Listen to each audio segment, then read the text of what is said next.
E será que o sistema de governo da República de Veneza funcionaria no Brasil? Bem, e se eu te dissesse que, na verdade, esse sistema já rodou no Brasil, não no Brasil inteiro, mas em muitas regiões do Brasil, e continua, alguns resquícios disso continuam principalmente aqui onde eu moro, que é a Serra Gaúcha, que foi construída na sua grande parte por vênetos e depois, é claro, por seus descendentes também. Fica no vídeo até o final. Eu sou Fernando Menegatti, esse aqui é o canal Lengoamare. Te convido para curtir o vídeo, se inscrever no canal. Não esquece aí de ativar o sininho das notificações para você receber o conteúdo também. E claro, antes de tudo também é importante que eu mencione aí que existe o curso de Língua Vêneta do Lengoamare. O curso está com as inscrições abertas, provavelmente eu não vou conseguir oferecer no próximo ano, então entre em contato e obtenha as suas informações a respeito do curso. Também vendemos bandeiras da Sereníssima República de Veneza, que são as bandeiras que os vênetos utilizam até os dias de hoje, e caso você queira a pesquisa aí do seu sobrenome para descobrir o progenitor da sua família, a história do progenitor da sua família, também temos essa pesquisa que depois a gente exibe a pesquisa em vídeo. Caso você queira saber mais, tem aqui na playlist do canal uma playlist escrita sobrenome, e agora também tem uma playlist escrita aí outros sobrenomes, para que você veja que existe a playlist dos sobrenomes apenas vênetos e os sobrenomes que não necessariamente são vênetos. Pessoal, eu decidi fazer esse vídeo porque eu estava, enfim, estudando algumas formas aí de governo, né? Monarquias, monarquia mista, oligarquia, república e assim por diante. E, na verdade, muito do que a gente tem hoje, né? República, democracia, isso não era de fato encarado desse modo na sua origem, né? Uma república não é democrática, uma democracia não é uma república, como a gente conseguia ler lá nos filósofos gregos. Então é mais ou menos o quadrado redondo. Eles quiseram fazer uma junção de duas coisas totalmente diferentes. Bem, isso aqui fica para um outro vídeo. O que acontece é que a gente precisa analisar como funcionava lá na República de Veneza. A República de Veneza, como eu já falei, eu mencionei essa primeira parte, uma república não era exatamente isso que nós temos hoje. Hoje em dia é um conceito que começou a surgir muito depois ali do iluminismo e tal, com a criação dos Estados Unidos, se deturpou um pouco do conceito república e democracia, que eram coisas diferentes. Se a gente voltar lá para Roma, por exemplo, República Romana era governada por um militar, e era toda uma estratégia muito diferente, era um governo muito diferente do que a gente tem hoje, do que hoje a gente encara como república. As repúblicas não eram assim. Isso funcionou também na Sereníssima República de Veneza, e não se enganem, só porque se chamava república não quer dizer que era exatamente como funciona hoje em dia, por exemplo, o Brasil ou outros países do Ocidente. Não era republicano, enfim, dessa forma que nós temos, uma forma meio patética às vezes que nós temos aqui. A grande verdade é que a República de Veneza era uma aristocracia no sentido básico da palavra, no sentido essencial, primordial, que vem lá da Grécia, significa o governo dos melhores.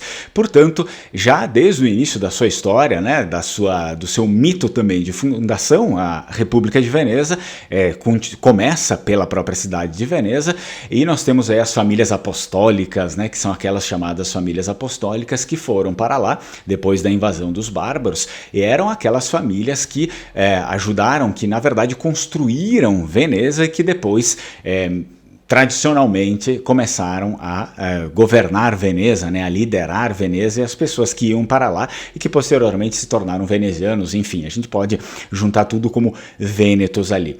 E o que significa isso? Significa que era exatamente o governo daqueles que tinham mais capacidade, tanto que vocês conseguem observar na história de todos os doges que tivemos na República de Veneza, e foram mais de 100, todos eles eram pessoas sempre muito velhas, inclusive as pessoas, os comandantes que eram enviados para as batalhas, geralmente eram comandantes muito velhos, comandantes de 70, 80, 90 anos. Nós temos aí o Doge Dandolo, que ele participou aí de batalhas até os seus 100, 101, ele morreu, se não me engano, com 102 anos, ainda no lombo do cavalo, travando uma guerra lá nas regiões de Constantinopla. Então existia esse conceito que era o governo dos melhores. O melhor só pode ser aquele que tem mais experiência, aquele que é o mais sábio é aquele que viveu mais, portanto é a pessoa mais velha. Então percebam que existe uma tradição que não existe mais nos dias de hoje, a gente já perdeu toda essa tradição, o Ocidente completamente está desmoronando, né? Começa pelo seu conceito, pela tradição, pela religião e assim por diante. É preocupante, né? É preocupante, não tem como não deixar de dizer, mas naquele tempo existia isso muito firme, né? O governo deve ser aristocrático, o governo dos melhores, as melhores famílias, aquelas que se sobrepunham. O que acontece? Isso não significa que, poxa, eu nasci pobre, eu vou ser pobre pro resto da minha vida. A história da Sereníssima República de Veneza contradiz esse pensamento atual. Na verdade, nós temos muitos nobres que se tornaram nobres posteriormente na história da República de Veneza. Nós temos muitos casos, por exemplo, de famílias que o Estado, a República de Veneza, na verdade, era um Estado de empresários que faziam empreendimentos, obviamente, né? Estado empreendedor, então seria, né? Basicamente isso. Então, era um governo de famílias que eram famílias, basicamente, que empreendiam no comércio industrial e assim por diante. Praticamente, se vocês forem pegar a história de todos os doges, as famílias dos doges, todas elas eram famílias de empresários. O próprio doge, muitas vezes era reconhecido, né, que era empresário, empreendedor, e as famílias nobres que não necessariamente elegeram doge alguma vez também eram famílias de empreendedores. O que acontecia é que não se tornava um nobre apenas pela espada, por ter feito, né, por ter expulsado os inimigos e tudo mais. Na República de Veneza, se você também fosse um empresário, poderia se tornar um nobre. Existem muitos casos de pessoas que montaram, por exemplo, uma indústria de sabão, e aquela indústria foi crescendo, crescendo, crescendo, e empregou todo o vilarejo, e empregava o vilarejo do lado, empregava o outro vilarejo, e, portanto, tomou um reconhecimento muito forte dessa empresa também para o sustento da região, e, assim sendo, essa pessoa, né, se tornou um nobre porque ela era responsável administrativamente, economicamente, né, para sustentar aquela região por meio da sua empresa. Então era importante isso. Essa era a cultura de Estado, a cultura da aristocracia vêneta. Por mais que se chamasse república, eu já disse que o nosso conceito de república hoje foi totalmente deturpado, né? Não era o conceito original que tínhamos. Muito bem, vamos puxar isso aqui para o Brasil. Na verdade, eu só posso falar da região onde eu estou, que é a Serra Gaúcha, e eu tenho para dizer para vocês que essa região foi exatamente montada do mesmo jeito como funcionou a Sereníssima República de Veneza. Eles vieram para cá, tiveram toda a dificuldade inicial, não existia nada, só existia floresta, bosque, né, junto com os sacerdotes, com os padres, enfim, que lideravam eles aqui. E o que ocorreu ao passar do tempo, eles implementaram um sistema que estavam acostumados, né? Eles começaram a montar empresas, né? Pequenas empresas, obviamente, e dessas pequenas empresas que as pessoas montavam, aqueles que, enfim, gostariam, que tinham aptidão para isso, é óbvio, não que todos montassem, né, mas aqueles que tinham aptidão para isso, eles começaram a montar suas pequenas empresas, dessas pequenas empresas começaram a surgir grandes empresas, que também tomaram relevância nacional depois de algum período, né, e a partir desse momento, dessas pequenas empresas, que elas vão crescendo cada vez mais como uma forma de governo, assim como todas as empresas que funcionam até hoje, a forma de governo da empresa, ou ela começa como monarquia e depois ela continua funcionando muito bem, uma monarquia mista, né?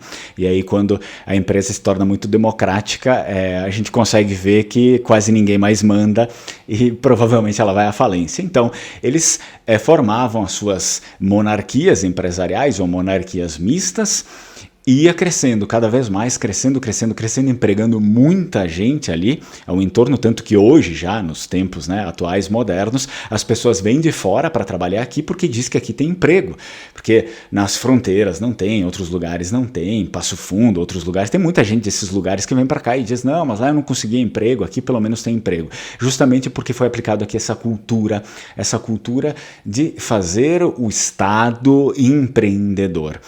E, claro, certamente as famílias que mais empregavam e que as suas empresas, né, o seu ramo industrial foi o que mais cresceu, foram as famílias que se tornaram mais importantes, vulgos os nobres. Se estivéssemos ainda naquele tempo, talvez eles teriam seus títulos de nobreza. Hoje não estamos mais, é por isso que eles não têm os seus títulos de nobreza reconhecidos pelo Estado, mas eles têm o seu título de nobreza reconhecido pelas pessoas, pelo imaginário popular. Como assim, Fernando? Como assim as pessoas se reuniram e entregaram um título de nobreza para eles? Não, não é isso. Eu vou citar um exemplo bem básico aqui, provavelmente muitas pessoas que são da minha região vão concordar.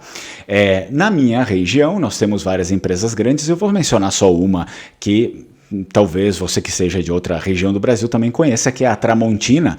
É uma empresa internacional, a Tramontina, e é aqui da minha região, de Carlos Barbosa, que é uma cidade não muito distante da minha.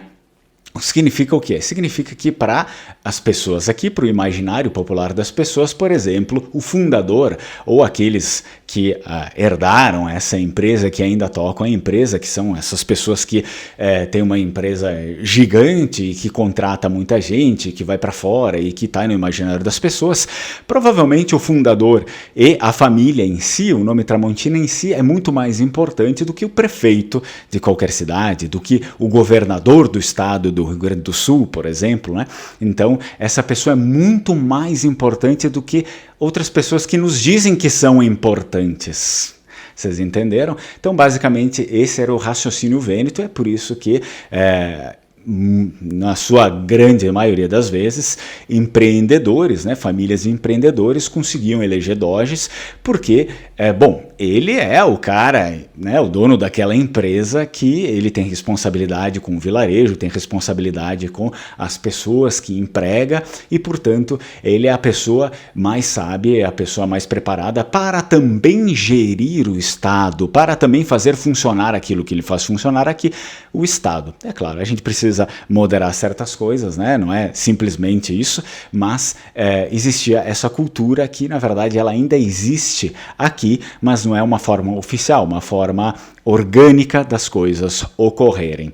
Bem, espero que você tenha gostado desse vídeo. Não sei, eu nunca, na verdade, vim e fiz uma análise dessa, mas se você for estudar toda a história da Sereníssima, né, você for pegar os passos, as histórias das famílias e os negócios que elas tinham, você vai ver que as coisas funcionavam bem desse jeito. Me diz aí se na sua cidade também alguma vez já funcionou assim, se você, enfim, como é que funciona na sua cidade. Às vezes a gente tem cidades do Brasil que não são colonizadas por vênetos, e eu já percebi que são cidades que dão muita importância para o prefeito, que, enfim, para pessoas que não necessariamente têm alguma importância relevante, mas são pessoas que têm cargos, né? As pessoas respeitam cargos e não realmente a relevância que a pessoa teve antes do seu cargo. Então, na cultura vêneta, isso não funciona assim, que é aquela cultura, basicamente, que foi instituída na Sereníssima República de Veneza, né? A cultura do merecimento. A pessoa fez, aí depois ela vai galgando até, né, por meio da sua família, que é reconhecida, e ele vai lá e assume o cargo de doge, o embaixador e assim por diante. Era isso que funcionava na Sereníssima República de Veneza, e é isso que funcionou também aqui na Serra, e mais ou menos, né, isso não é um governo, uma forma de governo instituída aqui, mas é isso que ainda fica no imaginário popular das pessoas. Me deixa esse comentário, se não tiver nada para comentar, deixa o emoji, né, a carinha do leão, que representa o símbolo de São Marcos, aí, o leão do Vêneto, e a gente se vê na próxima. Tchau, tchau, Strucon.